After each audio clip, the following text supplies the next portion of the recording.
Oh, welcome back, everybody. Good morning. Thank you for joining me, Matthew, the Great Coin Roll Hunter. We are down to our last roll number 50, in this $500 box of half dollars. This huge series, running on to help introduce you guys to my channel and what I'm hoping to accomplish here, and I just want to do a big shout out to my subscribers. I mean, you guys are who I'm doing this video for, and I appreciate how much feedback and engagement that you've given me through this series. It is so important to me that I make your time watching my videos fun and valuable, because it is a little bit... It's a lot of effort on my part to do these videos. Waking up early, getting the things together, getting set up. And if you're not enjoying it, it's just pointless, really. And so the fact that you guys are enjoying it, judging by your feedback, it just means so much to me.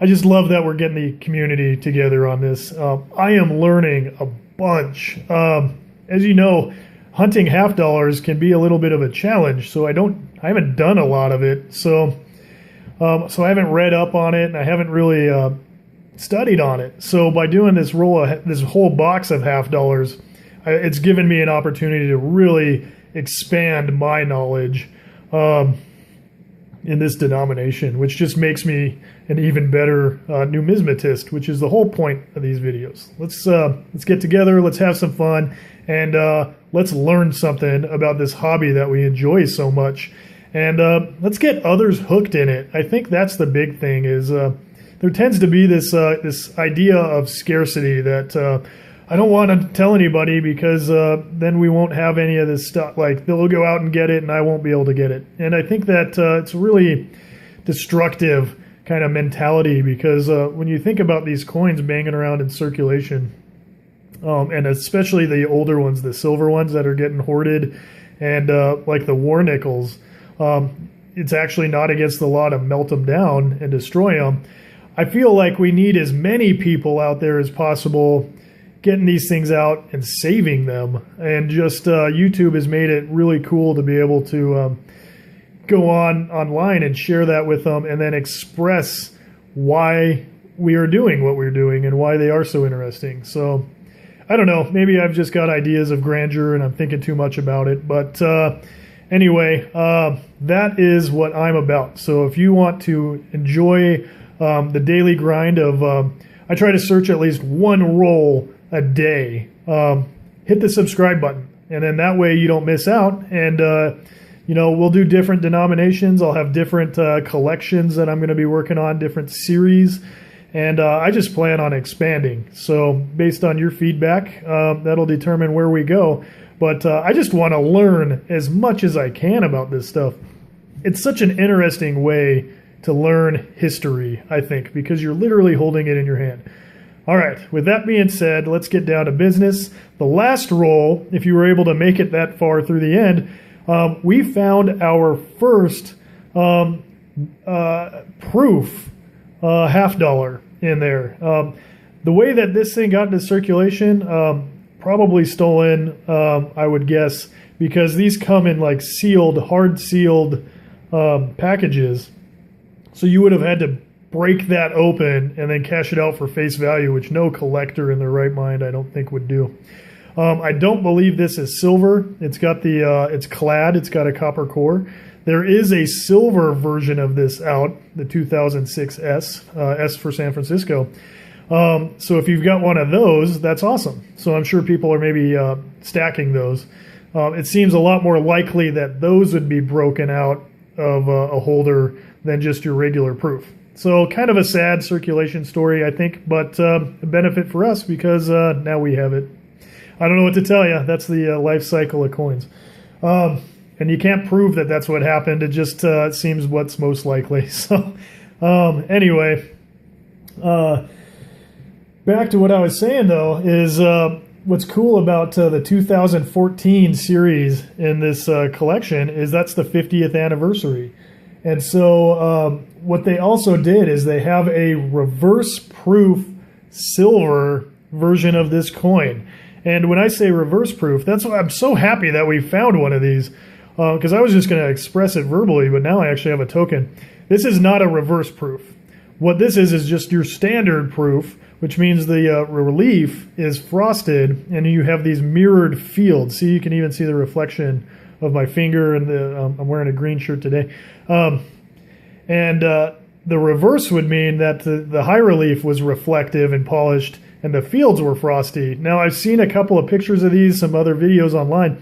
Oh, really cool, just because they're so unique. So if you're a proof collector, just another awesome piece to add to your collection. So anyway, we found ourselves a regular proof. Really exciting. Definitely going to keep this one. I sell a lot of my coins when I can, just because I'd rather have the money to spend sometimes. And I take pictures, but that one I think I'm going to hold on because it's the first. So anyway, here we go again. The final 50th roll in this $50 box. If you want to know what we're looking for, hit up the earlier videos in this series and I go into depth with it. So let's get into it. All right.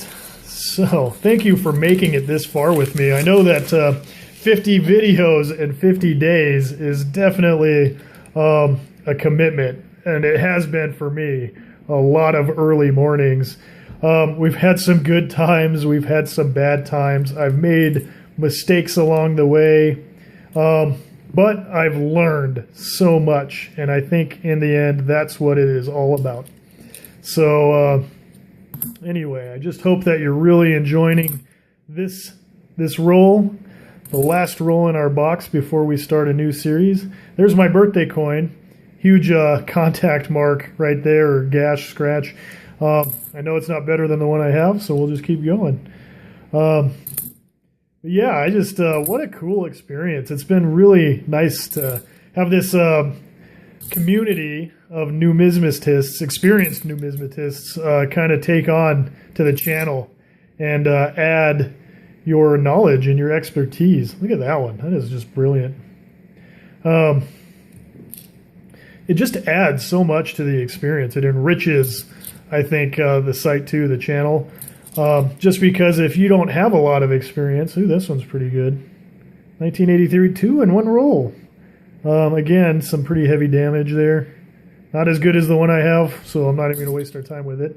But always looking out. Gosh, and then this 1971, that one's worth holding on to. Look at that. That is definitely in MS condition. It's probably another $3 coin right there. All right. Man, the last rolls have really been giving up the best rewards here. Anyway, I'm just spellbound. I mean, what a cool journey. Thank you so much for going on it with me. And I'm looking forward to doing a bunch more. I had one suggestion. We wanted to go through some quarters. I'd love to hear what the rest of you guys have to offer, what you would like to see. Do you want to see some quarters? Do you want to see nickels, dimes, pennies? What is it that you're looking for to experience on this channel? What would you like me to do next? So anyway, leave your comments below. I'm always reading those things and responding. Yeah, and thank you for joining me. What an incredible journey this has been, and we're going to just keep doing this. A roll a day. That's my promise. That's my commitment. So with all that said, like the videos, share them with your friends, subscribe so you don't miss one, and until next time, this is Matthew the Great Coin Roll Hunter wishing you happy hunting.